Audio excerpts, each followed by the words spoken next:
Welcome to Simply Why, a podcast about money and purpose, where we pull back the curtain on running a financial advisory business focused on providing intentional advice to couples and families. I'm Dennis Morton. And I'm Katie Brown. Welcome back, and thanks for tuning in.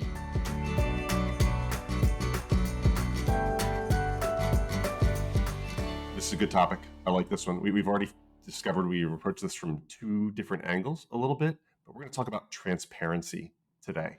Just that conceptually, we live and work in a very untransparent environment in this profession sometimes, and I think it's worth talking about. What's your take on transparency and money?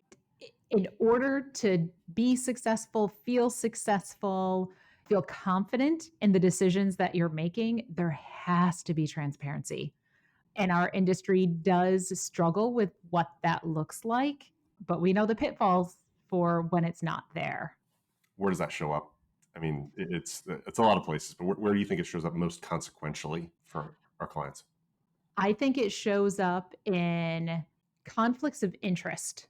And I think that goes in a lot of different directions. I think that there can be a lot of conflicts of interest that are unknown, that aren't disclosed properly. So whether it's somebody having products that are recommended to them where perhaps the advisor is receiving a nice commission that's not disclosed, or some sort of kickback from the company that's putting the product together, a quid pro quo. Latin on this podcast. You're excused. That's Thank you. That much. Struggle with that one. We stay away from Latin and Greek as much as we can.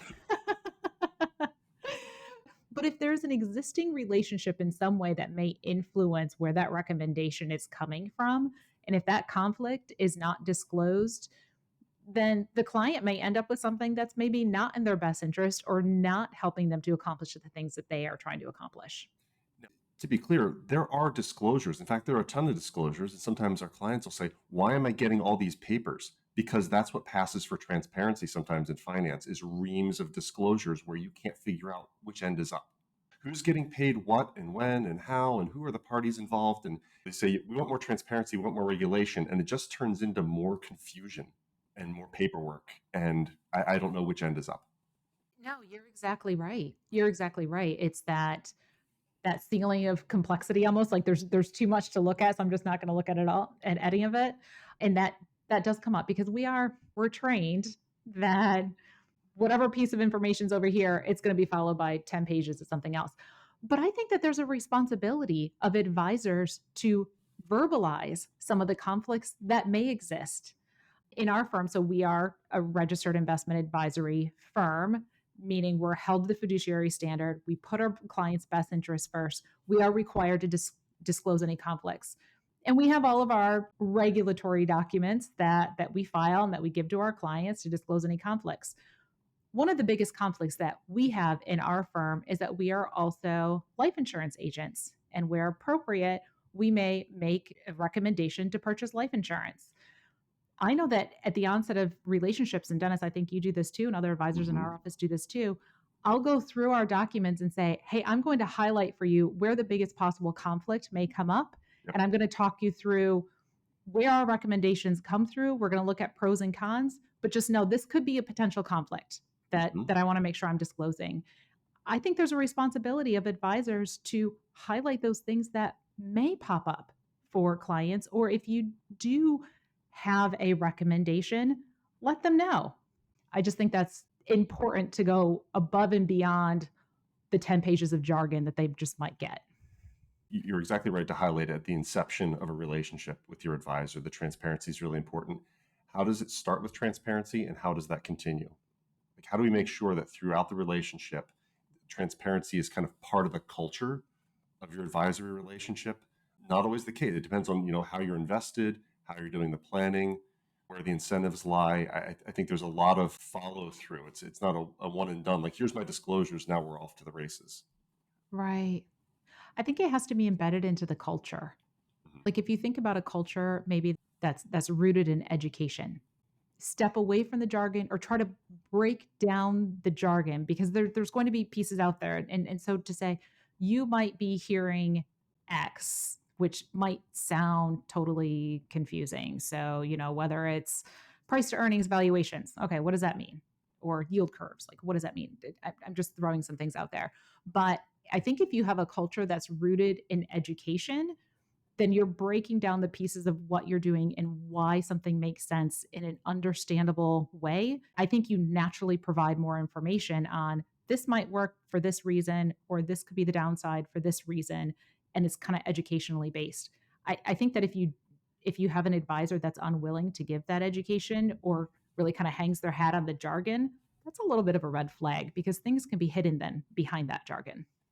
Yes, we've talked before about a lot of times complexity is kind of the fortress that advisors build around themselves to protect their role. Like if it's complex and no one else can understand it, then it justifies what I do. Transparency is the same way. Like if I can kind of keep a veil or a curtain in front of what I'm doing, then it can justify my position. I can decide what information gets passed. But we spend a lot of time crafting the language and making sure that it comes through the right way. There's also transparency that goes the other way. One of the hardest and most challenging parts of the financial planning process is the initial gathering of information, right? It's one of the things that Right. it can take some time. It can be an obstacle both emotionally and operationally to gather information. But we also need clients to be transparent with us, right? Hmm. Yeah. You know what I think is really interesting?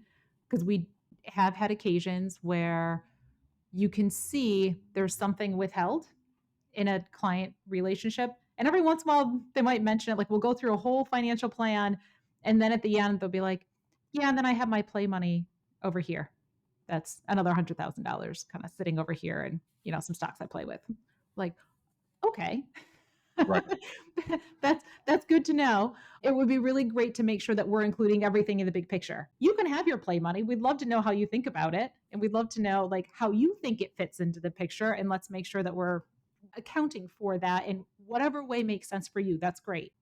But I think sometimes some of that lack of transparency in some things that are not disclosed to us often come from a place where maybe they were burned before and now Yes. there's a lack of trust going forward. Hmm. And to be aware of that, like there was something that influenced them to say I'm going to hold on to this piece of information. Right. It really is one of the obstacles in the work that we try to do, which is comprehensive, holistic planning, is that maybe the obstacle was they had a bad relationship with an advisor. So I'm never going to tell anyone all the story again. And Right. I'm going to be the control person that keeps it all intact. The challenge is maybe you're not communicating that with your spouse. Maybe you're not, and you aren't communicating that with a professional who can really help you. And every once in a while, we'll discover something, and the reaction is, I'll give you the reaction that I have, and you name the movie. That, Our that would favorite game. that would have been nice to know yesterday. Wedding Singer, of A course. wedding singer. That's it. Big Adam Sandler fan. That's right. We're gonna keep tying it back to Wedding Singer and Happy Gilmore for Katie's benefit. We've migrated from the Christmas movies. I think that was our conversation this morning. Yeah, yeah. How everything life can be explained through three movies: It's a Wonderful Life, National Lampoon's Christmas Vacation, and Elf. Just test that out in your life and come back and tell me if it's not true. Now we all know Dennis's side hustle. That's right. If I could use my powers for good, I'd be dangerous. But seriously, there's certain things that when withheld, when they do finally come to light, like the truth naturally seeks the light. When they do come to light, it's like, wish we would have known that in advance. And especially when it comes to sharing within couples. I think that's one of the most valuable parts of the financial planning process is it puts everything on paper, it gets it out in the open, and it lets somebody else take a look at it. Transparency doesn't just mean between two people necessarily. It's just get it out in the air and see what happens. And a lot of positive things come from that, but it can be painful. It doesn't feel good always to have that moment of authenticity, of transparency. It takes a little work. Yes. You having a transparent moment right now? I think it is interesting. Feelings of transparency, you are exposing yourself a little bit. And oftentimes that apprehension to expose yourself does come from being burned in some way or another previously, or there's some experience that you had. When we think about transparency, I think about how does that show up for clients? Like how does that show up in the hard and facts the pieces maybe that they own or have owned, but then also how does that show up for them emotionally and what are those ripple effects of it? Because I think it can show up in a lot of different places. Mhm. Where have you seen elements of lack of transparency, maybe for some of the families that we've worked with? How do you recognize that? A lot of it's in spending and not having an awareness on who's spending what. We always want transparency from the other person. It's a little harder to get it out of ourselves. So, you might find that somebody might be more of a spender in a relationship, or somebody might not be forthright about risk and how they feel about it, and how where they're taking risks. One spouse might be taking a much more aggressive approach with investing than the other spouse could potentially tolerate, and they've never talked about that. And it might not be wrong, but it might be a surprise. It could show up one day and say, "Hey, wait a minute, why is our portfolio down this much? Oh, I didn't realize you were taking that substantial risk over there." We've said before, risk is one of the most misunderstood concepts when we talk to clients. And I think putting that out on the table in a transparent way is pretty effective, and it helps the understanding to accelerate. Mhm. I think it's interesting that you bring up risk because I think a very interesting place that I've seen lack of transparency come back to haunt somebody's financial picture is they got burned with an investment where they didn't understand the risk. Perhaps the previous advisor was not transparent enough to let them know that range of risk reward, and they felt as if they lost money they shouldn't have lost. Mhm. And then they come out of that with, I'm going to be ultra conservative. I'm only going to buy CDs. I'm only going to buy treasuries. I'm not going to lose another dollar, not fully appreciating how that ultra conservative approach may actually inhibit their ability to reach their goals and may negatively impact their future financial goals. But yet, that was rooted in, I didn't understand something from a previous relationship or engagement, and now I'm hurting my future financial opportunities. That's right. Yep, yep. It's absolutely true. I think it's an interesting point is that there's so much background that comes into it. There's a reason why we hold things tight. There's a reason why we just kind of keep things close to the vest. Taken to an extreme, on the other side, you ever heard the concept of radical transparency? Yes. It's Let me almost hear your definition. well, so Ray Dalio, the Bridgewater hedge fund, successful hedge funds Yep. in history. So Ray Dalio, they had this concept of radical transparency, which kind of has shown cracks in the facade recently, but their organizational culture was like everyone tells everyone everything. And sometimes it works. I think sometimes it doesn't. I think transparency has to feel safe. It has to feel like if I share this, it's not going to come back to me. I remember going through years ago when I was in a corporate environment. I had an instance where you did like peer level reviews, and everyone got to share what they thought of everyone else, and then it was presented anonymously. And I remember thinking like, is this going to be weaponized against me in a financial planning setting? I think people are afraid sometimes to share information because they're worried that they could be shamed, that they're not where they thought Mhm. not where they thought they were going to be, and that somebody's going to tell them that it's all wrong or you're off track or things like that. So I think transparency has to be in a safe environment, and it's incumbent upon the financial advisor to communicate that safe environment or how it's going to be safe or how it's constructive to be transparent. Mhm. I think for a good advisor, we have a really unique place in that conversation. And to be able to look at things openly, but also to have the experience of having those conversations with so many other families. And we've talked about this before. Financial security, or the thought of financial security, it's a very isolated feeling. You don't always know how everybody else is thinking about the Yes. situation. You don't know other decisions that other people are making. And we are in a unique spot where we see a lot of stuff.